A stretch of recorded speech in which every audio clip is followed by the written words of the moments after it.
What's up guys, it's Ella. Welcome to my channel, whether you are new here or not. Today I am going to be doing my September TBR.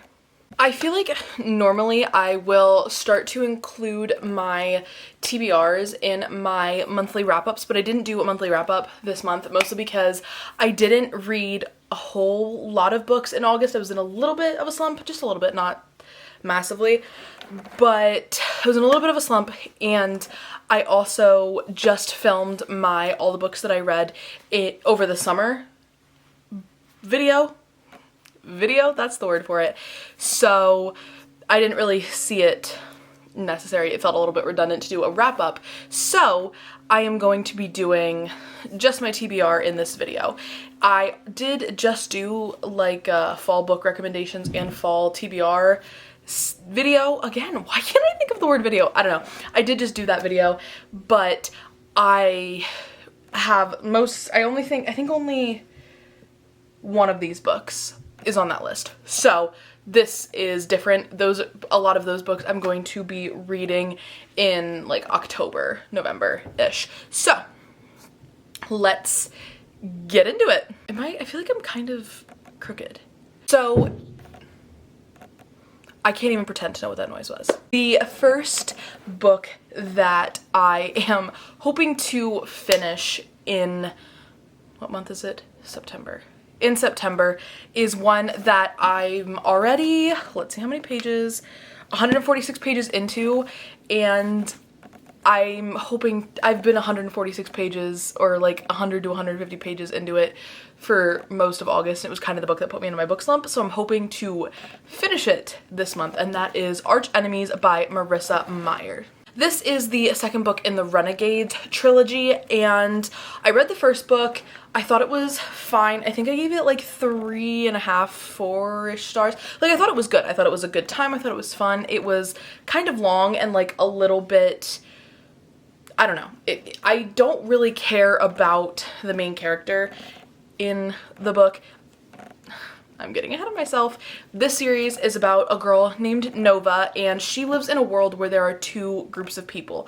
There are, what are they called? There are renegades, which are superheroes, and then there are anarchists, and they are super villains. Her uncle, his name was Ace Anarchy, and he died. This is the synopsis of like the first book, because obviously this is the second book in the series. But 10 years prior to the start of the first book, he died in this big war between the renegades and the anarchists, and but her uncle was like the head anarchist. He was the head villain. He is notorious. And she was raised by the rest of the anarchists because her family was also, like, her parents and her sister were also murdered at the very first chapter of the first book. She was raised by anarchists, and now she has infiltrated the Renegades headquarters in an attempt to be like a spy for the anarchists, but she has conflicted feelings, and maybe, you know, the world isn't just renegades and anarchists, and maybe there's some middle ground. There's also a little bit of fledgling romance, and I really actually like the guy that the romance is with. I just don't like Nova. I think she's wishy-washy and she can't commit to anything, and I get that that's kind of the point. The point is that she doesn't know which side she belongs on, and I get that. I just feel like every decision she makes is the opposite of what I think she should choose. I don't know. I read the first book and I thought it was fine. I enjoyed it, and I was like, maybe I'll continue with the series, and then there was this massive plot twist that was legitimately like the last sentence or last 3 sentences of the first book, and I was like, okay, so I have to read to see, like, the second book to see what that's all about, and I kind of started it really soon after the first book, and I read 146 pages, and it took me forever, and I just can't bring myself to continue. So I'm hoping that I will be able to finish this book this month, regardless of how long it takes me, because I don't like to DNF books, especially books. I know that it's okay to DNF books. I know that. It drives me a little bit nuts. So I'm hoping to finish that book this month. The next book that I want to read this month is The 7-Year Slip by Ashley Poston. For those of you who watched my videos like last year, I love The Dead Romantics by Ashley Poston. And this book is about a girl who moves into an apartment, and there's like a guy who also lives in the apartment, but he's like actually 7 years in the past, except he exists in the past, 7 years in the past to be exact, and she lives in present day. And so here's my thing with this. I wasn't interested in this book when I heard the synopsis because I hated, like really just did not like whatever the Casey McQuiston book, the one where it's like the girls, it's like a sapphic romance, and there's the girl, she's on the subway and they can only interact on like a subway car because the girl's in the past, and it's like a time travel thing, and I hated it. I just did not like that. What is it called? I don't know. I can picture it. It's like a pink cover. I can picture it. And I read it, and I did actually DNF that book. I did not enjoy it. And I didn't like that they could only interact in a train car, in a subway car. And so I was like, this sounds very similar, and I'm probably not going to enjoy it. However, then I remembered that The Dead Romantics, I started that book and was so hesitant because it's a book, because it's like about ghostwriters, and I didn't know that when I bought it. So I was like, and I was all just kind of, I don't know if I'm gonna like a book about ghosts, like actual ghosts. And I loved it. It was a 5-star. It was phenomenal. So I think if anyone can get me to like a romance that has time travel elements that isn't like just a blatant fantasy or something like that, I think it will be Ashley Poston. That, coupled with the fact that I've heard phenomenal things about this book. Destiny Sidwell absolutely loved it. Jess from Peace Love Books, she also loved it. So I think I'm going to give it a shot. I loved Ashley Poston's writing, and she managed to give me an ending in The Dead Romantics that like was satisfying. So I'm hoping that I will be able to have the same experience in this book. And so that's kind of where I'm at with this book. I'm excited to pick this up, and it honestly might be one of my next, it might be my next read. The next book that I'm hoping to read in September is The House Across the Lake by Riley Sager. This book is, first of all, I absolutely love Riley Sager thrillers. I've read 3 of his so far, and his writing is just phenomenal. I've read The Last Time I Lied. I read that last month. I read Lock Every Door, and I read the car one, Survive the Night. So this is his 7th book. This will be, and I've read The Last Time I Lied, Lock Every Door, and Survive the Night. So I have to read this one, Final Girls, and Home Before Dark, and then The Only One Left. And I'm kind of trying to go through his whole backlist because I love his thrillers, and I'm just dipping my toe into thrillers. I don't read a whole bunch of them. I think I've only read Riley Sager, The Guest List by Lucy Foley, and I hated that book. And then I read The Silent Patient by Alex Michaelides. So I kind of want to get through his backlist because I absolutely love the ones I've read by him. And so that was a whole other little rant tangent thing to tell you that I want to read The House Across the Lake by Riley Sager. I know Olivia Reads a Latte really enjoyed this book, and she reads a lot of thrillers, so she knows what she's talking about. This book is about a woman who was recently widowed, and I think she's also famous. Yeah, a recently widowed actress, and she is trying to escape bad press, so she goes to this lake house, and there's a house across the lake that has a married couple in it. And one day she saves the wife in the couple, and they kind of spark up a friendship, but then sometimes she will, like, they have big windows, I guess, and she can see into their house and sees that the couple across the lake is like, there's some issues there. And then the wife of the couple across the lake, her name's Catherine. Catherine goes missing. So that's kind of that. I'm excited. like I said, I'm just dipping my toes into thrillers. I know Riley Sager's a safe choice. There's a couple thrillers that I'm hoping to maybe read on my Kindle Unlimited if I have a backup list of books of like Alice Feeney, Frida McFadden that I'll read if I continue to be in a thriller mood. But yeah, I'm really excited to read this one, and my next read will probably be one of these two. The next book is one that when I showed it is the only one in this video that is from my from my fall TBR book, and as soon as you can see it, when I mentioned it in my fall TBR video, everybody was like, you need to read it, you need to read it, you need to read it. I got texts and DMs from my friends, like everybody was like, you need to read it. The Secret History by Donna Tartt. I know, I need to read it. And anybody who sent me a message or told me to read it, Cheyenne, Cam, I'm gonna do it. There were other people, but Cheyenne and Cam both have been telling me forever that I need to read this book, and I'm a good listener, so I'm going to read it.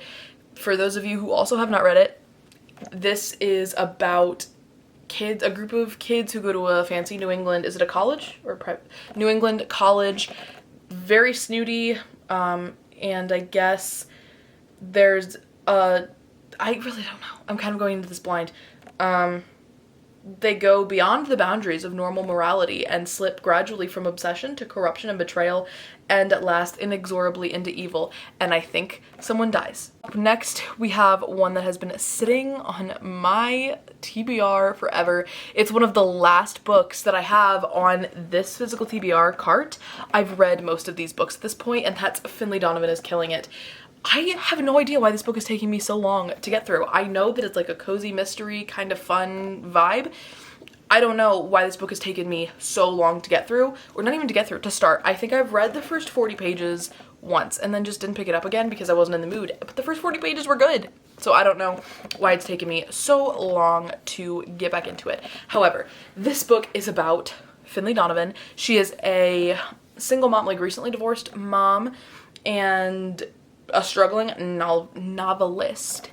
And one day she's at Panera, and she writes mystery books, and she's in a Panera having a conversation with her editor about her next book, which is about murder.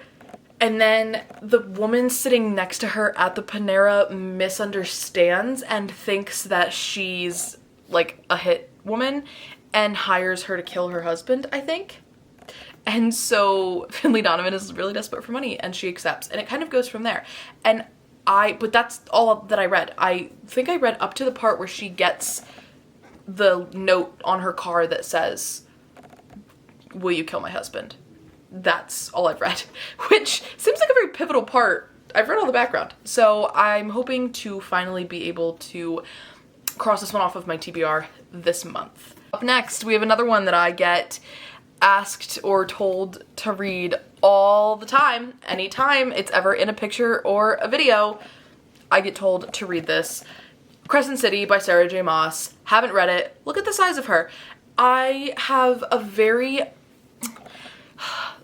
a love-hate relationship with Sara J. Maas, and so committing to this, I don't know. It might take me, this is one that I'll read like, I don't know, but I loved Court of Thorns and Roses, I loved Court of Mist and Fury, and then I've read most, and then I've read half of, this was like right when I first got into reading, I've read all of the ACOTAR series except for A Court of Silver Flames, and then I've read the first 4 books in the Throne of Glass series, I think, maybe the first 3, like the prequel, and then 3 books into the series, I think, is what I've read. And then I just stopped, but I want to give that one another chance, and so I was like, instead of starting that one, why don't I start this, like restarting that one, why don't I start this one that everybody keeps talking about? It's supposedly there's like a mystery element, and I'm really interested in mystery right now, as you can kind of tell like from this video. And so I'm gonna give it a shot, I think, hopefully this month. If I'm feeling really quite motivated, I will give this book a shot. Then the last book that I have a couple books that I want to read. on Kindle Unlimited. But the last book that I have with me physically is Notes on Your Sudden Disappearance by Ellison Esbach. This book is about a girl whose older sister dies, and she always really loved her older sister, and it takes place in like the 90s, yeah, the early 90s, and goes like to modern day, and Sally's sister Kathy dies really tragically, and the only person who understands Sally's level of grief is Kathy's boyfriend at the time of her death, and I think that they have some kind of, like, they have, their lives are forever intertwined, they have some kind of connection, and I don't know if they fall in love, I don't know if it's like, I don't know if there's like romance in it, I don't know, but it's a dazzlingly unconventional love story that brims with unexpected moments of joy, and I have a book club that is starting this month, like, in my life. Like, I have like 20 friends coming over and we're all reading this book this month. So this is my book club book of the month, and therefore I have to read it. Those are all of my physical books that I want to read in September. This is a very kind of ambitious TBR for me. Normally I read about 10 books, and I have 10 books on this list. Like, I have 1, 2, 3, 4, 5, 6, 7. I have 7 books physically that I want to read, and then I have 3 books that I want to read on my Kindle. So, but some of these are big, so we'll see. The first book on my Kindle TBR is Powerless by Lauren Roberts. This book, this is actually really cool. So I follow Lauren on TikTok, and I watched, she's Lauren's library on TikTok, and I kind of watched this book be written and published, and I've seen snippets of this book forever, and then Lauren didn't show up on my TikTok forever, and then I just completely forgot about it until Sara just read it and gave it 5 stars and said it's phenomenal. It's an enemies to lovers fantasy romance. I think people are calling it romantasy now. Fantasy romance. And I don't know much about it except that I'm really excited to read it. I might read it on my Kindle. I might buy it physically. Who's to say? The next book that I'm hoping to read on my Kindle Unlimited is, what's it called? The Reaper by Runix. For a video that's actually coming out, I was hoping to have it come out before this one, but it's looking like it's gonna come out after this one. So probably my next video will have me reading The Predator by Runix. And I absolutely loved that book. Spoiler alert, I really liked it. And this is like the second half of, like, it left off on a cliffhanger, and this is like the second half of the same couple's romance. So I want to read that as soon as humanly possible. The last book that I want to read this month is Out on a Limb by Hannah Bonham Young. Hannah Bonham Young. This book is everywhere. People are obsessed with it. I think it has the accidental pregnancy trope, and people are still obsessed with it, so it has to be really, really good. Here's the thing. If you watched my summer reading wrap-up video, you know that I read another Hannah Bonham Young book called Next of Kin, and I gave it like 2 stars. I did not enjoy it. So I'm a little bit hesitant for going into this one, but Chandler Ainsley just read it and said that it's so, so good. She gave it 5 stars, I think. Said it's so, so good, and says that it has perfect fall vibes, which, if you couldn't tell from my TBR, is kind of what we're going for, because as far as I'm concerned, summer's over and it's time to carve pumpkins. I don't even like to carve pumpkins. That's the metaphor that I've decided. I've already watched Silence of the Lambs so far this month. Like, I'm ready to go. We're ready. I don't know why the Silence of the Lambs and carving pumpkins, I don't know why those are my, like, we're good to go, it's fall, but evidently they are. Last night I made the little sugar cookies that had the little pumpkins, the Pillsbury cookies they didn't have pumpkins, they had ghosts. But I made them. It's officially fall. Anyway, Out on a Limb by Hannah Bonham Young. I've heard really good things about it. Again, like, all I know is that it's an accidental pregnancy trope. I don't know anything beyond that. I don't think it's enemies to lovers, because Chandler explicitly said in her review that it wasn't enemies to lovers. So, Okay guys, so those are all of the books that are on my September TBR. I don't really know what I'm gonna do with this TBR now. I don't know if it's just gonna be like, I've thought about doing the Larry Reads thing where at the end of the month I go through my TBR and I tell you what I read and what I didn't, but I think that depends on how well I do with my TBR, because if I read all the books, like if I read all of these books this month, then that will be kind of pointless because it's like, just watch my wrap up. I don't know what I'm gonna do with this. I might just do something with it in my wrap up. I don't know. I guess we'll figure it out together. I guess you'll see in October, and I'll see in October. I guess we'll all see in October what I end up doing with this TBR. Regardless, thank you so much for watching. Make sure to like, comment, and subscribe if you feel so inclined, and I will see you when I see you. Bye guys.